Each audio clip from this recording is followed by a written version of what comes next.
ബംഗാളിന്റെ ആത്മീയാചാര്യൻ ചൈതന്യ മഹാപ്രഭുവിന്റെ നാടാണ് നവദ്വീപം.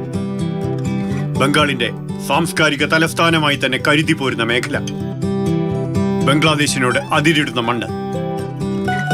ഇവിടത്തെ ബംഗാളിയാണ് ബംഗാളി ഭദ്രലോകിന്റെ സ്വപ്നത്തിലെ ഉച്ചാരണ പൂർണിമ. എന്നാൽ അമ്പരപ്പിക്കുന്ന ഇംഗ്ലീഷിലാണ് നരേന്ദ്രമോദിയെ മഹുവ മൊയ്ത്ര വിറപ്പിച്ചു നിർത്തിയത്. This is the beginning of your end. जब नाश मनुष्य पर छाता है तो पहले विवेक मर जाता है. We're going to come back and we're going to see the end of you. അടുത്ത ലോക്സഭയിൽ ആരെങ്കിലും കയറരുത് എന്ന് BJP ഉറച്ച് ആഗ്രഹിക്കുന്നുണ്ടെങ്കിൽ അത് മഹുവ മൊയ്ത്രയാണ്. പാർലമെന്റിൽ നിന്ന് തന്നെ പുറന്തള്ളാൻ കാവിപ്പട തന്ത്രം മെനഞ്ഞ പോരാളി.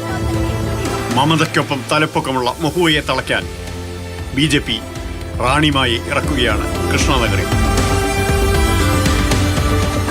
ബംഗ്ലാ ഹിന്ദു എന്നും ഐക്യപ്പെടുന്ന പഴയ കൃഷ്ണചന്ദ്ര രാജാവിന്റെ പിന്മുറക്കായി അമൃത റോയ്.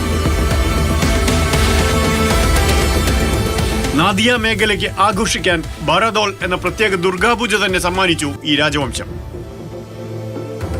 കൃഷ്ണചന്ദ്ര റോയ് തടവിൽ കിടന്നപ്പോൾ ദുർഗ പ്രത്യക്ഷപ്പെട്ട് 3 നാൾ നീളുന്ന ഈ ഉത്സവം നടത്താൻ നിർദ്ദേശിച്ചു എന്നാണ് ഐതിഹ്യം. കഴിഞ്ഞ വർഷങ്ങളിൽ പൂജ നടത്തിയ അമൃത റോയ് ഇത്തവണ BJPക്ക് വേണ്ടി വോട്ട് ചോദിക്കുന്നു. മഹുവയ്ക്കെതിരെ ദേശീയ തലത്തിൽ ഉന്നയിക്കുന്ന എല്ലാ ആരോപണങ്ങളും ഇവിടെയുണ്ട്. ഒപ്പം ബംഗ്ലാദേശിൽ നിന്നുള്ള കാലിക്കടത്ത് സംഘങ്ങളെ മഹുവ മൊയ്ത്ര സ്പോൺസർ ചെയ്യുന്നു എന്ന പുതിയ ആരോപണവും. മമതയ്ക്ക് വേണ്ടിയാണ് മഹുവയുടെ പോരാട്ടം. പ്ലാസി യുദ്ധത്തിൽ മിർജാഫറിനൊപ്പം ചേർന്ന് സിറാജുദ്ദീൻ ദൗളയെ ഒറ്റിക്കൊടുത്ത് ബ്രിട്ടീഷ് രാജവാഴ്ചയ്ക്ക് തുടക്കമിടാൻ കാരണക്കാരനായ രാജാവെന്ന ദുഷ്പേരുമുണ്ട് കൃഷ്ണചന്ദ്ര റോയ്ക്ക്.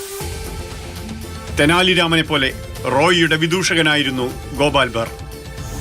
ഗോപാലിന്റെ തമാശക്കഥകളെപ്പോലെ കൃഷ്ണനഗറിന് ചിരിച്ചു തള്ളാനാവില്ല റാണിമ മഹുവ മൊയ്ത്ര പോരാട്ടം. ഭാഗീരഥി തടത്തിലെ ജാലാംഗി നദിക്കരയിൽ 2 ചരിത്രങ്ങൾ മുഖാമുഖം നിൽപ്പാണ് ഈ തിരഞ്ഞെടുപ്പിൽ. News desk.